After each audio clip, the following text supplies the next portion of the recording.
All right, so how's practice today? So far, so good. We're getting into practice, whatever this is, 7, 8, or 9. So guys are starting to get a little bit tired, a little bit banged up, bumps and bruises, just kind of training camp stuff that they got to be able to push through.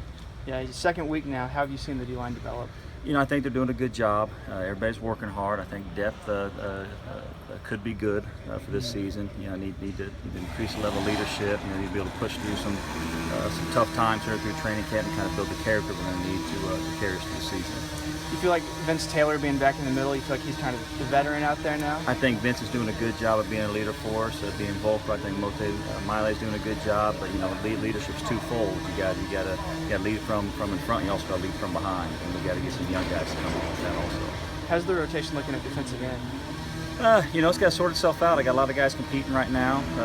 Probably 5 guys stand out between Trey Carter and Darrell Owens, Jordan Brelford, Cole Waltersheed, and Traylon Weber. So it's got to sort itself out. There's some guys to choose from, but we're going to need some guys to step up to help us win on Saturdays. And one more, what is it you're preaching to these guys the most out here? Oh, just consistency and toughness. Just coming out to work every day, see if we can't get a little bit better. Be a little bit better when we leave the field than when we walked on it, and really trying to be a professional at the sport. And it's more than just coming out here and practicing hard. It's also getting into film study, understanding the plays, understanding the concepts, understanding what they're going against, and just trying to really mature as we go through this process.